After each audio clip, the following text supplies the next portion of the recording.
Parliament calls upon all parliamentarians, South Africans and global citizens to emulate Madiba's selflessness and untiring service to humanity on this day. Konke sekujame ngefanele ekuvuleni kweParliament kusasa, utsho uSpeaker weParliament uThoko Didiza. Ukuvulwa kweParliament hlangana nokuthokozelwa kwelanga lokubelethwa likababa uNelson Mandela. Ike kukhuthaza amaSewula Afrika ukuthi enze umehluko. Akunamsebenzi, so sifuna umsebenzi ukuthi sisebenze. Sicela ukuthi government wethu asithengele indzawo la sitokhona ukuthi simuvele khona njengebahlali. Izakhamuzi zithi umengameli ekulumeni yakhe yakusasa akhe siyaqalelele indlilo zabo ekade balila ngazo ezifana nemisebenzi kunye nendawo zokuhlala. Le ndabeni zesindebele lapho ku-SABC1 akwande sitshaba sekosi. uSpeaker weParliament uThoko Didiza uthi konke kujame ngefanelo ngehlangothini lokuvulwa kweParliament kusasa. Umsebenzi lo uqhakathekile ngombana uthoya ukuvulwa kweParliament ngokusemthethweni begodu kuzokwenziwa konke lokhu ngelanga likababa uNelson Mandela. Ukuvulwa kweParliament kusasa kuzokuveza kuhle amahlelezako kaHulumende ekubalwa hlangana imithetho ephakanyisiweko yesibethamthetho.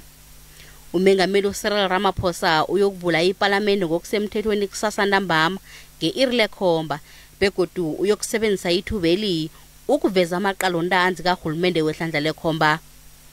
Umsebenzi lo uyokuthoma ngomnyanya omkhulu oyokuhlonitshwa mnyango wezevikeleko kubalwa hlangana ukudumuza amahlandla ama-21 kunye nokuphaphisa imphaphamtshini njengethwayo lokuhlonipha.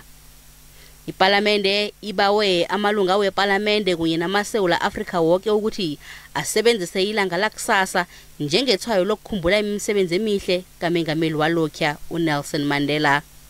The OPA, as I indicated earlier, will coincide with International Nelson Mandela Day.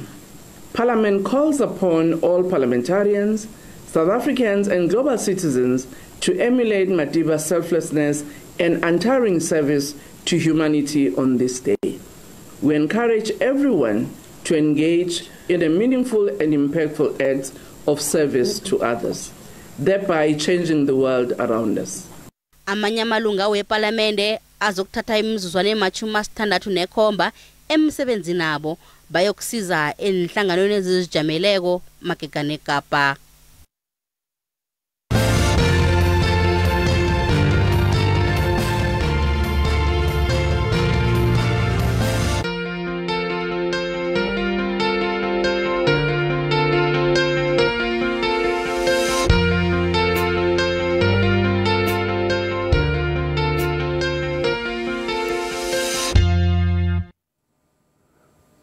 Kulindelwe lukhulu ekulumeni uCyril Ramaphosa embusweni wehlandla lekhomba kusasa. Umphakathi ohlala endaweni elawulwa ngeqadi uba uHulumende ukuthi abathengele inarha engodwana eMpumalanga. Umphakathi ohlala emakhaya akhiwe ngedaka nemthathana yabayelwa emakhulwini amahlanu ufuna izenzelo ezifana nezindlu, imtholapilo kunye nenkolo zimakhilomitha ama-50 kusuka lapha abahlala khona. Kanti umphakathi lo unethemba lokuthi uHulumende omutsha uzokutshetsha imfuno zabo. Umphakathi ufuna isizo abakufuna khulu zizenzelwa. Abanayo igezi kanti imndeni engaphezulu kwama-500 yabelana ipompi yinye yamanzi. Ezinye izakhamuzi sezineminyaka engaphezulu kwe10 zihlala la. Bafuna ukunikela izindlu zokuhlala ezingcono. Besicela ukuthi government uthengele indzawo because kunemaplasi ngalabo Hotbozuku between Nelspruit and Godwana. Kunemaplasi besicela ukuthi government wethu asithengele indzawo la sitokhona ukuthi simuvele khona njengebahlali. Kanti leheleli lafa ke eminyakeni eli10 edluleko Godwana dududu igezi. Izakhamuzi ziphila ngokubasa phasi kunye nokusebenzisa intofu zeparafeni ukupheka. Kanti kungaba yingozi kesinye isikhathi. Ngikhuluma nje last week kushe indlu yaphela bantu basala banganalutho. Makusha la ngenzaba yemakhandlela kusha umkhukhu loyi1 kwa eminyakeni lendlulile kusha umkhukhu le18 basala abantu banganalutho yonke yasha yaphela. Kanti inengi labo bafike lapha bazokufuna umsebenzi kodwana ukuhlogeka kwemisebenzi ngesinye isitshijila banaso. Ina 30 something ngishala la akunamsebenzi, so sifuna umsebenzi kuthi sisebenze ngoba into yokucala la sinebantwana, labantwana bethu laba bacompletile boma grade 12, labanye abasebenzi bahleli. Iproblem yethu ngiyo leyo ukuthi sifuna umsebenzi ukuthi ararulule umraro abaqalene nawo lo. Izakhamuzi lezithi zathenjiswa okuningi kodwana bekube nje akunalithe elichugulukileko. Kuthiwa ithemba libulali ngilo ke elisiza umphakathi lo bona urage nepilo.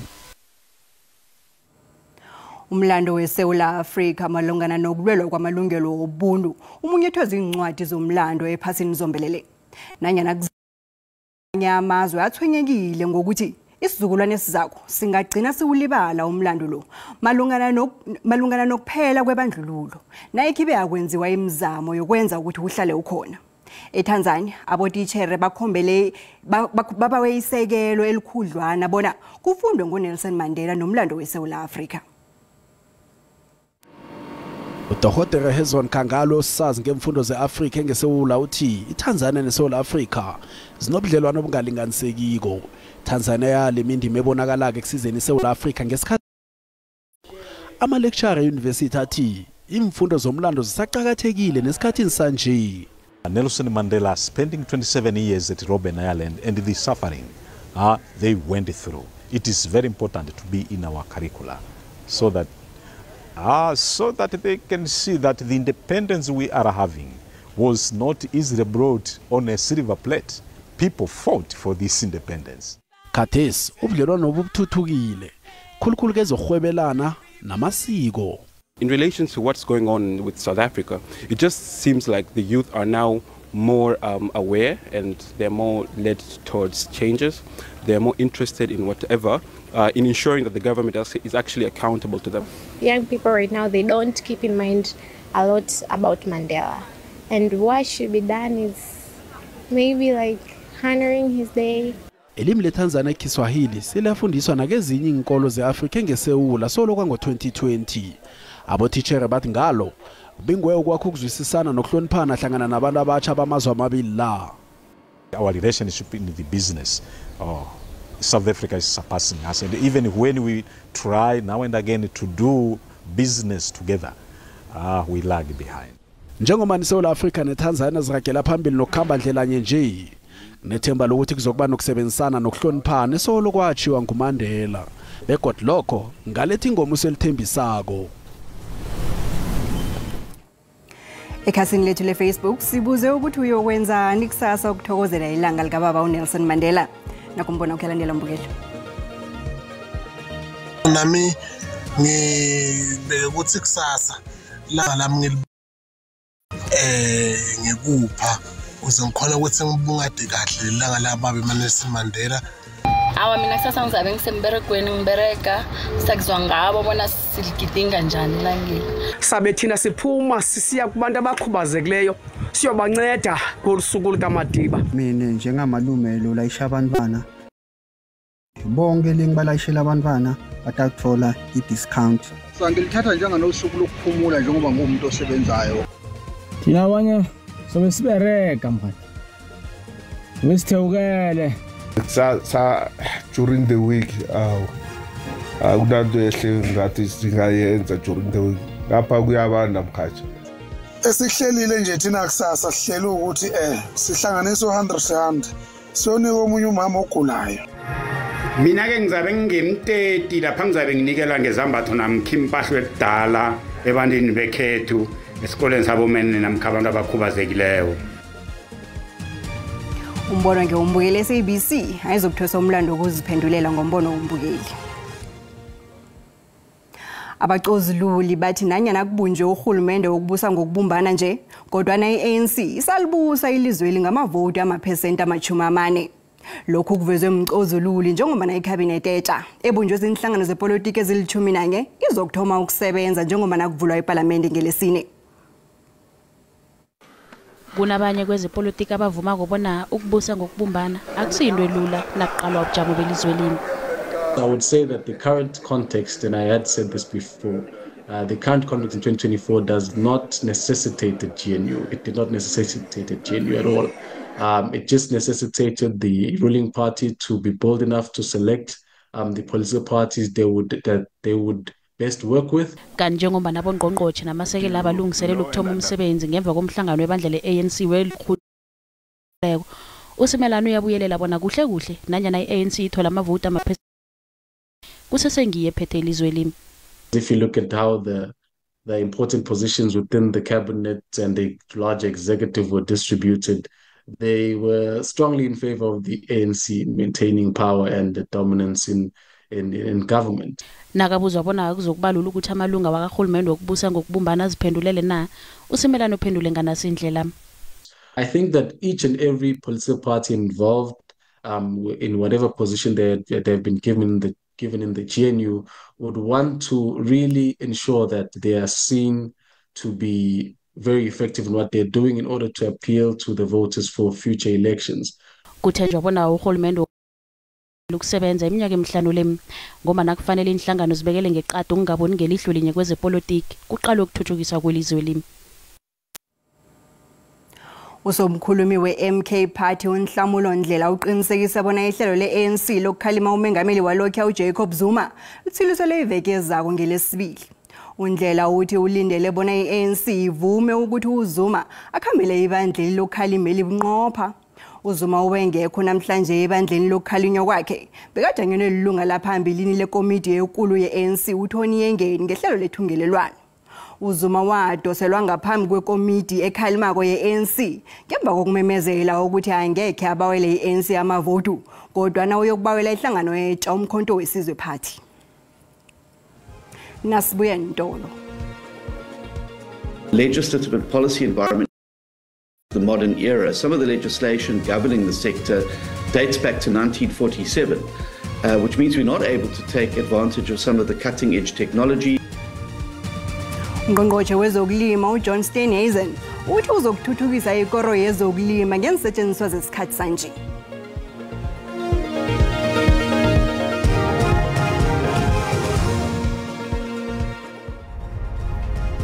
Gazi indaba zisekhona ngelimi lesiNdebele nazikuphundileko ziyatholakala ku-YouTube, ku-Facebook naku-SABC+. Ngqongqotjhe wezombuso ohlanganyela uvele enkosini Hlabisa uvakatshele eBoston KwaZulu-Natal lapha umlilo ubulele abacima imlilo abasithandathu. Umlilo othungeleleke endaweni le ngomunye womlilo esahlele isifunda saKwaZulu-Natal evekeni edlulileko. Umlilo lo uchiya umonakalo omkhulu emadlelweni wabulala ifuyo wachiya eminye imindeni inganabuyo. Ungqongqotjhe wezombuso ohlanganyela uvele enkosini Hlabisa kunye nondunankulu waKwaZulu-Natal uThamsanqa Nduli namhlanje bavakatshela omunye womndeni wabacima imlilo ababhubhe nabe bazama ukucima umlilo. Imindeni ebhujelweko ilimele. Siswami Mabongi kufika umyalezo ukuthi akasekho kwenzeke kanjena inhliziyo yababhlungu kakhulu enda angizange ize ngikholwe. Batshela ukuthi mhlambe ngakusasa kuzofika elinye igama lokuthi hayi mhlambe ubuye waphaphama. Hayi kona silahlekelwe kakhulu ngoba uyena akade enza yonke into la ekhaya ubesonda ubesinakekela manje angazi njengoba engasekho ukuthi kuzokwenzakala kanjani. Ube umuntu omuhle kakhulu enganeni nje ezikhona hayi uMabongi bo number 1. Ube nothando kubantu bomndeni wakhe emnakekela kakhulu uma wakhe ulimele kakhulu uma wakhe ngendlela kade emnakekela ngakhona. Nathi so gogo nje masifika ube nesmile nje sihle. Ube umuntu okude kakhulu nasemphakathini wethu akekho ozithole enenkinga ngoMabongi. uHlabisa uthi balise konke bebakwenza bahabela lapha kuvele ihlekelele. Ngqongqotjhe omutsha wezokulima uJohn Steenhuisen uthi ukuchugululwa kwensetshenziswa zibe ngezesikhathi sanje qhakatheke kakhulu ekuphumeleleni kwekoro yezokulima. Nabe kakhuluma ne-SABC Steenhuisen uveza amaqalo ndanzi womnyango wakhe. Steenhuisen umholi we-DA obekwe esikhundleni sokuba ngqongqotjhe ngaphasi kohulumende obusa ngokubumbana ngemva kwamakhetho wanonyaka. Ikoro yezokulima kuyikoro bona njengeqhakatheke khulu emnothweni welizweni limi kanti kwabanengi kuyindlela yokuziphilisa. Sekuzimveke embili uStenhazen athoma ukusebenza ofisini yeli kanti ungqongqotjhe omutsha wenza kokuqinisekisa bona kukhanjwa nesikhathi. Ukulinga ukuvala inkhala ezikhona kile koro uStenhazen uthi umnyango wakhe uzokuqalelela ukusetshenziswa kwezisetshenziswa ze-technology zesikhathi sanje ukuqinisekisa ukuthuthuka kule koro. Our legislative and policy environment needs to be brought into the modern era. Some of the legislation governing the sector dates back to 1947, which means we're not able to take advantage of some of the cutting-edge technology, some of the new crop varieties that are more resistant to some of the worst elements of climate change. Ubujamo bezulu obumbi kunye nokukhuphuka kwamazinga wokuchisa ephasini lonke kuletha ukuthwenyeka. uStenhazen uthi kufanele kwenziwe amahlelo azokusiza abalimi ngenkathi zehlekelele ezibangelwa ubujamo bezulu. And the problem with this disaster management, it takes a long time to declare a disaster, and it takes a long time for the funds to actually get through to the ground where they're needed. I would like to see a far more rapid response. uStenhazen uthi uyitshejile indaba yongezelelwa kwensetshenziswa enkolweni zokulima begodu uqiniseka ezako uzokusebenzisana nabalimi nezazi zakule koro ukuzwa inlilo zabo. I-Reserve Bank kulindeleke bona ingayichukululi imali inzalo yemali ebolekiswa zimbhanka nayenza isimemezelo sayo kusasa. Abosomnotho bathi intengo chukuluko solo isanzinzile kanti intengo chukuluko yabathengi kulindeleke bona ifike esigabeni esiphakathi senembo yebhanka enkulu le ekoteni yesibili yomnyaka lo. Okungachukuluki kwemali inzalo yemali ebolekiswa zimbhanka kutsho khona bona abathengi bazokuraga nokubhadela intolmende zabo ngemali efanako. Ikomiti yemthetho yezemali lindeleke bona ingayichukululi ku-8.25% imali inzalo yemali ebolekiswa zimbhanka. We've definitely seen consumers feeling a lot of pressure. When you look at banking sector results for 2023, there was a very high increase in impairment or defaults by consumers. Lindeleke bona i-Reserve Bank ingayichukululi imali inzalo yemali ebolekiswa zimbhanka emhlanganweni wevekeli. We don't expect any change by the MPC on Thursday. Reason being that there hasn't been any significant change in the latest inflation numbers, i.e. we've seen inflation remaining sticky just above 5%. Matshego uthi ubujamo nekhonakala ukusiza ukuphungula ubudisi bezemali nakuya ngekupheleni kwekota yesithathu yanonyaka. Uthi kulindeleke bona imali inzalo iphunguke nge-0.25% ngokhukhulamungu bese ibuye iphunguke godu nangosinye ikhaba.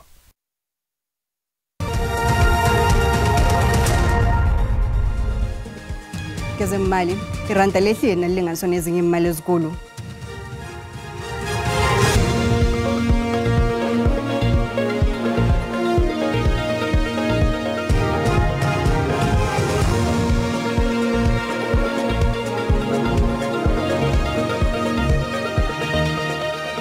Ngokuthi sikhambe yakhe sihlole ngekwekwezini. Akwande Dumako ngiziphe ezikhamba phambili namhlanje ngehlangothini leni. Sithokoze Thandeka kusiboleka indambo esidosa ngayo phambili ngelanga lentshabatshaba lika Dr Nelson Mandela elangeni lakusasa evela esifundeni seMpumalanga. Sizokuqala icuzululo lokuthi ngikuphi okungalindeleka ekhulumeni kaMengameli uCyril Ramaphosa njengoba yokuthula inkulumo yokuvula iParliament. Sokukhulumisa kakhulu esifundeni seMpumalanga umhlonishwa uRifilwe Mthweni Tsipane njengoba okwanje sekangusihlalo omkhandlu wemfunda lapha eParliament. Umbuzo uzaba ngewukuthi ngikuphi isitshaba esingakulindela kilesi sihlalo ngehlangothini lakhe naye ngesingaye kuthi ukuthini ukunyulelwa kulesi sihlalo. Sithokoze ke ukusiboleka indambo sizibuyisela ngakuwe Thandeka. Sithokoze Masango. Mbukeli indaba zikhona kusasa nangelesihlanu ngelimi leSiswati. Sesindebele zikhona ngoMvulo. Jamu bezulu biyalandela. Thula kwande sitshaba sekosi.